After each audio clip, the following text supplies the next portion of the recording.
Hi, Max Keiser. This is the Keiser Report. Ooh, I've got the vapors. Stacy? Max, the vaporized and the deleted. It's the American soap opera. Money from MF Global feared gone. Nearly 3 months after MF Global collapsed, officials hunting for an estimated $1.2 billion in missing customer money increasingly believe that much of it might never be recovered. The findings so far suggest that a significant amount of the money could have been vaporized. Yeah, it's vaporized. The $1.2 billion may have been vaporized. Now, the same people say that they can search through a stack of 1 billion tweets and find one with some offending text that would necessitate the detention of British people in a U.S. airport. The same people who can track a razor that was sold at Walmart 10 years ago in a landfill emitting some kind of RFID tag that would account for some inventory adjustment as part of an accounting fraud at Walmart, as part of the overall accounting fraud that is the U.S. economy, that is the overall accounting fraud that is Wall Street, that is the accounting fraud that is the Constitution, are saying that, oh, 1.2 billion, we can't find it. I thought it was in my sock. The only one who can get away successfully with that kind of defense are pimps in Harlem. Oh, that's right, you are a pimp in frickin' Harlem. Well, they claim that it's a result of the chaotic trading the week before the firm collapsed. Now remember also, we learned that banks can now trade at a speed faster than the speed of light. So perhaps they're trying to use physics and quantum physics as a sort of excuse for their reckless behavior, well, their crimes. Oh, like Schrodinger's cat, that experiment in quantum physics. Was it, if the cat's here, the cat's there, he's dead, he's not dead. So they're trading at faster than the speed of light. So 1.2 billion, it was a phase shift. The money exists, but it's in a parallel universe. By the way, there is a parallel universe. It's called the Securities and Exchange Commission. Apparently you can commit any frickin' fraud you want, and you don't have to pay any kind of penalty or go to jail. Certain people, of course. Now, Jesse's Cafe American looks at this MF Global vaporized story and sees essentially a cover-up using as well the media. The media is complicit in this and allowing JP Morgan. We know that the money has been found in JP Morgan's account, that JP Morgan was coincidentally owed $1.2 billion. MF Global, a despicable state of affairs. This entire charade has been cloaked with a public relations campaign using terms like missing, vaporized, and mystery to describe the customer assets as if no one really knows where the funds had gone, which the CFTC has explicitly stated months ago is not the case. You know, they can't have any kind of accounting procedures that are adequate to track down $1 billion. Remember, they lost $7 billion in Iraq. Remember, they airlifted $7 billion to pay off bribes and went missing. Donald Rumsfeld, wink, wink, wink. Here you are, missing $1 billion. You get a lot of people starving to death in the gutter in America, but they're collateral damage. Who cares? They're losers. You mentioned Donald Rumsfeld and the war on Iraq, and there were terms like there are known unknowns and unknown unknowns and unknown knowns. And this is the same sort of excuse that MF Global and JP Morgan are using. It's unknown whether we know whether we took the money or not. Yeah, we're not sure whether we stole the money. He's just sitting in front of a stack of cash. Jamie Dimon says, I don't know where it could have gone. Well, by the way, you know, vulture funds are offering 85 cents on the dollar for MF Global customers. So that would be interesting to actually see these vulture funds. You know, we're used to them shaking down African nations, whether or not they could get away with shaking down the third world dictator of like Jamie Dimon. Right, the economic hitmen and the vulture funds that operate in the third world, Latin America. They go down there. If they don't get the money, they throw a dictator out of a plane. Down there in Central America, South America. So presumably, we're going to see Jamie Dimon falling from the sky one of these days? From one of these vulture funds? Oh, I forgot my parachute. There's Jamie, splat. Well, returning to the soap opera of America, mega trash. 50 million users' data set to be deleted. So, you know, Mega Upload was shut down by the Department of Justice. They had a 10-day warrant, search warrant. They took all the data they needed, and they said here to the hosts, the service providers, they said you could delete any data you want now. Now, there's some controversy or not whether they'll allow customers to actually retrieve their data. But the fact is, Joe Bag of Donuts, who has his own data uploaded to Mega Upload, he's deleted. Well, that's a pattern of destruction of private property. America, supposedly, the capitalist system is built on private property, not the communal property of the defunct political systems of bygone days of communalism. No, we have private property. That's what makes the country so great. Oh, except when we lost that $1 billion for Jamie's bonus, then we had to steal it from you because, the Mega Upload data, we had to steal that too. Because private property is just an idea, but we don't respect it here in this country. You know, Hayek wrote that book, The Road to Serfdom, which is supposed to be a treatise against communal property, what happens when the so-called lefties take over. It turns out he was right, except the threat is from the right wing. Wholesale theft of all private property that doesn't fit in with the ideology of America. Let's kill all the people! Let's kill everybody! That's the current White House mode of thinking. Assassinations and wealth confiscation, destruction of private property. Thank you, Obama. You're a swell guy. Well, actually, he's in the next headline. Speaking of the vaporized and deleted, much of the population of America have had their jobs and their wealth and their income vaporized and deleted. Obama tells woman, interesting, unemployed husband can't find job. So here's a woman in Texas, and her husband is an engineer, and she's asking why he can't find a job. Jennifer, can I ask you what kind of engineer your husband is? He's a semiconductor engineer. See, it is interesting to me, and I meant what I said. If you send me your husband's resume, I'd be interested in finding out exactly what's happening right there, because the word we're getting is that somebody in that kind of high-tech field, that kind of engineer, should be able to find something right away. Yeah, there are jobs available, as Obama described them, but they're in China and India. And one of the other great travesties of this age of globalization or non-globalization is that Americans who want to get those jobs in India and China that were sent to those countries, they're not really allowed to go to those countries and work at those jobs. They're stuck in that prison industrial nightmare that is the United States of America, ending up being incarcerated by Corrections Corps of America in the prison industrial complex. Be a good American, get sent to jail. But you can't get a job. You can't go to China and India to get a job. The wealthy can move their money to China and India. My money moves around the world a lot easier than I can, believe me. When I go to cross the border, they stick something up my schwing saying, oh, are you really a friend of Jamie's? Because if you're not, we're going to cattle prod you up your schwing. Only the friends of Jamie are allowed in this country. Well, Obama promised that if she sent him her husband's resume, he would go looking for a job for her. But he's going to have to go to China, of course, because despite Obama's hangout hope, U.S. semiconductor jobs are still going away. So the National Science Foundation reports that domestic high-tech manufacturing jobs have declined by 28% since 2000. Some 687,000 jobs. Even R&D, research and development, is increasingly being performed overseas by large multinationals, notes the report. So yes, if you can build something for the web, it may be easy to score a job at Facebook or Google or as an app developer. But for Americans like this woman's husband, a semiconductor engineer, your chances of finding a job are pretty slim. Well, what he should do is take a ball-peen hammer or a large phone book and slap himself on the head really hard until he's semi-unconscious. Then go on Facebook and get on a game like Farmville or Factoryville or Planetville or Americaville and pretend to be working virtually in a real, make sure you're not really conscious because you don't want the reality of this to set in. And at the end of a day or two, you've accumulated enough Facebook credits to buy yourself a cup of coffee.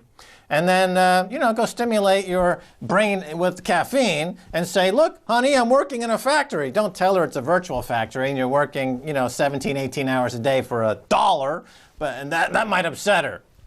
Well, we talked about the vaporized and deleted, but, matter and energy are neither created nor destroyed. The jobs, it appears, are all sound, healthy, and well, and have been found China's factories in strong start to 2012. the Chinese manufacturing sector has made a surprisingly strong start to the year, with domestic orders cushioning the impact of Europe's debt woes, according to an official survey. The Purchasing Managers Index, an important gauge of factory growth, rose to 50.5 in January from 50.3 a month earlier. Anything above 50 means manufacturing is growing. How many Chinese does it take to screw in a light bulb? 1 million, but they still have a better job than 1 million Americans. Well, as they say, even though Europe is collapsing and their imports from China are slowing, domestic consumption in China, which now have all these great jobs, it's growing. Yeah, plus China doesn't want to see the dollar do very well either. They'd rather have the euro survive, so that's another part of the currency wars. Well, as the China Money Report says, and I know you're interviewing Daniel Collins in the second half, Americans to become sharecroppers in their own country as printed money boomerangs back to the developed world to buy up companies. So, you know, the big news this week was that Sany, a Chinese company, is buying Putzmeister, a German concrete pump maker, one of those legendary Mittelstand companies in Germany, the backbone of German industrial strength. Well, Daniel Collins says, for decades, Asia has performed the role of the diligent worker bee. Without a history of Adam Smith and free trade, they saw how easy it was to game the free trade system. To this day, Koreans do not buy Japanese goods and Japanese do not buy Korean goods. Neither one will buy U.S. goods. The stuff they do want, like Hollywood movies, they just take. The U.S. took the brunt of the free trade economic carnage as over 50,000 factories have closed down in only the last 10 years in America. No one can labor arbitrage and transfer price their taxes away like corporate America. We are still number one in that game. Right, sharecroppers. Remember, Warren Buffett said a few years ago that America would become a nation of sharecroppers. Look it up, do the search. It's exactly what he said. And he also went to Germany hoping to buy some of these Mittelstand companies. He was there, remember, for a few years looking to buy anything. Now it turns out that the Chinese are actually buying up those companies. Another 2 or 3 years, and as I've been predicting, America's #1 export will be cotton. American labor will be cotton pickers. We're back to the plantation, y'all, but only a few of you can live in the big house. All right, Stacy Herbert, thanks so much for being on the Keiser Report. Thank you, Max. Don't go away, much more coming your way, so stay right there.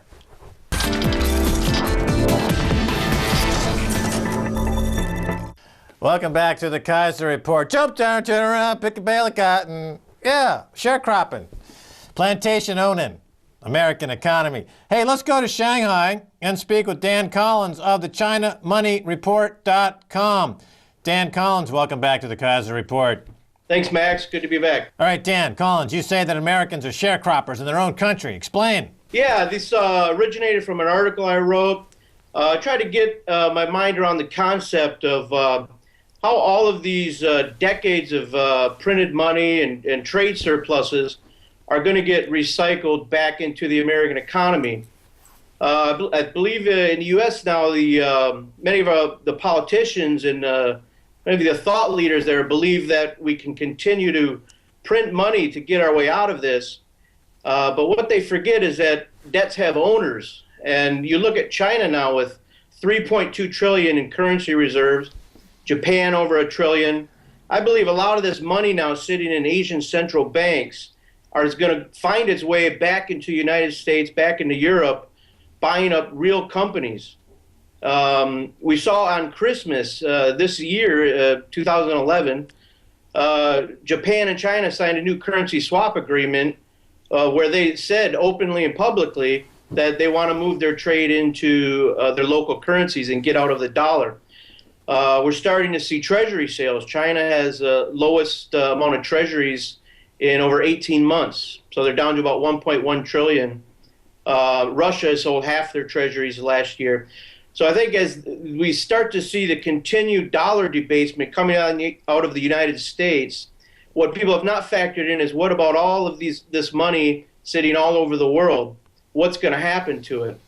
This last week in Germany, we saw a Chinese company, Sany, purchased for about $500 million, a very large German company. We're going to start to see this. We're going to see Asian countries start taking this money, send it back to developed markets, and buy up real companies with it. And it's going to be a major trend, I think, coming in the future. All right, well, in the United States, it seems like they're prepping the landscape for these Chinese companies to come in and buy strategic U.S. assets. So they have totally destroyed the unions.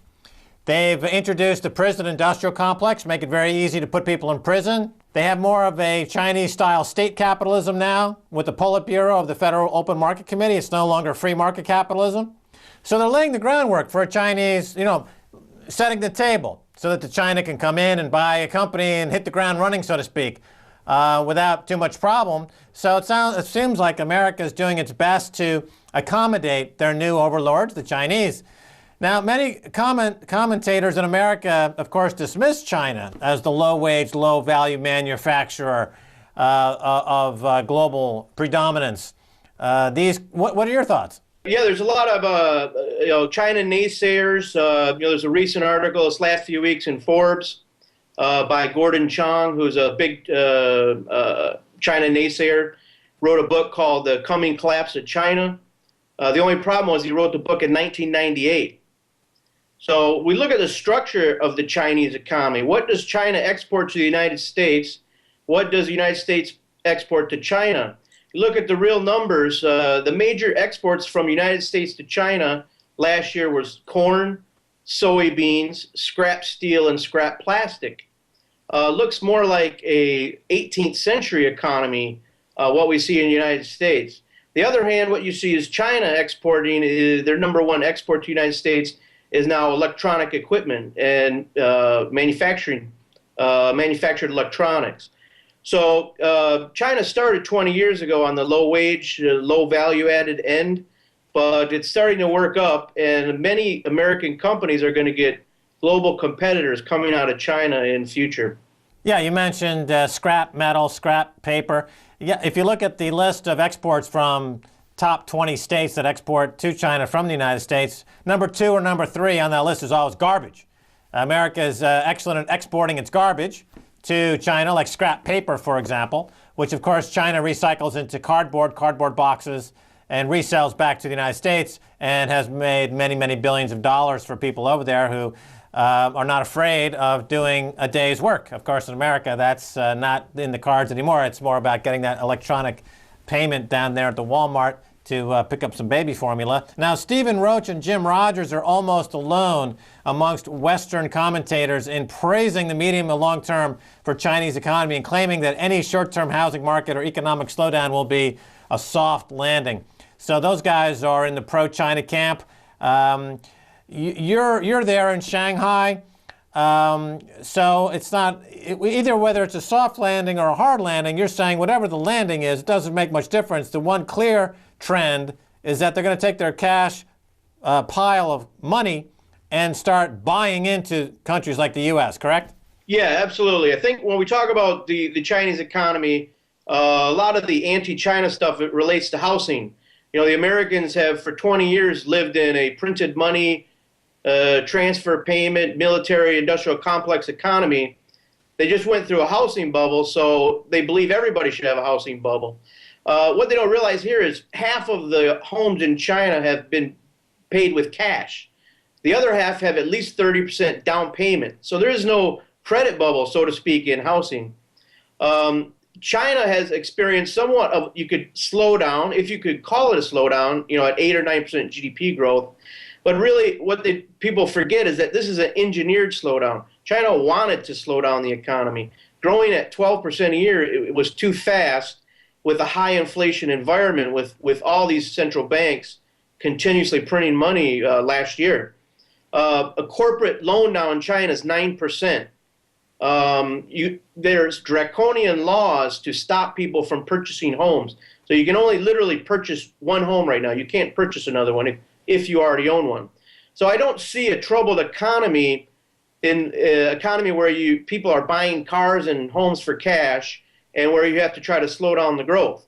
I see the big trouble in the United States, where last year we went into a $5 trillion debt, gap-adjusted debt, which is on balance sheet and off balance sheet liabilities, to create 1% GDP growth. That's more what I'm worried about. Let's move on to gold for a second, because Forbes, that mouthpiece of the entrenched kleptocracy, is recently talking about why China is buying gold because it's capital flight and it's not strategic in any way. But it seems we hear a lot of people talking about strategically, China wants to buy gold to insulate itself against a collapsing dollar. Your thoughts? Yeah, buying gold, Forbes is obviously working their own agenda here. Buying gold in China and capital flight there's absolutely no correlation there. Last week, Beijing Daily reported there was over $100 million in gold sales in Beijing alone. The gold stores had lines out the door, and gold has really become a big Chinese New Year's gift here in China. It's sales in the first week after New Year's were up 50% from last year. This gold is not going overseas with people leaving on planes. It's getting put into families to be handed down generation after generation. The capital flight issue is an entirely separate issue. If you look at a lot of the wealthy people in China, there is a lot of corruption here. There's no doubt. There's a lot of ill-gotten gains. And a lot of capital flight is due to some people in China diversifying their assets. If they're ever caught, or if somebody discovers how they've made their money, they need a getaway plan. And there's some people that have prepared that. That's where most of the capital flight issues are coming from. All right, we've got a couple of minutes left. I want to cover some topics here. You recently compared the Chinese and U.S. economies, but you didn't use the manipulated GDP numbers, but on raw data. Succinctly, what did you find, Dan Collins? Yeah, I find GDP is really have some problems with it. It's almost an obsession with the American academics. But in reality, does anybody really look out the window as they fly over the cities in the United States? Look at Detroit, Cleveland, Buffalo, and now the empty suburbs near Vegas. Where's the economic growth? I just don't see it. I took a look at the numbers. The U.S. has a $15 trillion GDP, and China has a $7 trillion GDP, which means the United States is roughly, more than twice as large as China. But China makes 10 times the amount of steel, 3 times as many vehicles. They consume twice as much beer. They export 3 times as much as many high-tech exports as the United States does. 3 times as much cotton, 5 times as much coal. The lists go on and on. The cell phone market's 3 times as large. So I'm just wondering how, if we deduct printed money and government transfer payments, what would the GDP of the United States really be? I think that's really a bubble that nobody sees, is that the American GDP is a complete fabrication. And I would also highlight the manufacturing numbers. Many people, including academics, high-level policymakers in the United States, they will tell you, well, we don't need to worry. The United States is still the largest manufacturing economy. The Federal Reserve has admitted they don't break out the value add in those numbers. So, the United States has 9 million people working in manufacturing. I can drive within an hour of where I'm sitting right now and find 9 million people working in manufacturing. There's no way the United States has a larger manufacturing economy than China, yet we still live by these illusions on our numbers. Nobody pretends that America has a manufacturing economy or GDP tied to manufacturing. It's tied not to making stuff, but to blowing stuff up. The military-industrial complex is a huge part of the GDP, and debt, which fuels the military-industrial complex, is a huge part of the GDP. Shock and awe was a huge GDP booster in America. All right, now we only got a minute left. Intellectual property. China makes all the stuff, but Apple Computer gets all the IP glory. When is China going to do their own IP? Yeah, this is the thing China struggles with. They know that. We'll have to see if they really can turn it around. I think, Japan got a rap 10, 15 years ago for not having any innovation. I think that was largely overblown. Japanese companies learned to create their own IP.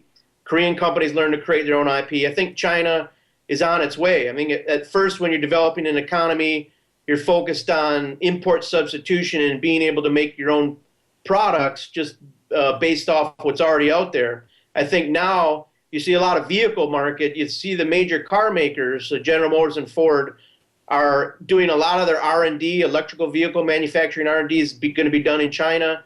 They're tailor-making the cars for China that will then go all over the world. So I think Chinese companies are behind on IP. They know that, and we'll have to see that develop over, that's really a soft skill, and I think we'll continue to see that develop over the next decade. Yeah, they're going to be forever behind the curve unless they relax censorship, because you got to be able to say some crazy stuff to come up with some crazy ideas that get patented that drive IP. That's all the time we have. Daniel Collins, thanks so much for being on the Keiser Report. Thanks very much, Max. All right, and that's going to do it for this edition of the Keiser Report with me, Max Keiser, and Stacy Herbert. I want to thank my guest, Daniel Collins, over there in Shanghai. If you want to send me an email, please do so at keiserreport@rttv.ru. Until next time, Max Keiser saying bye, y'all.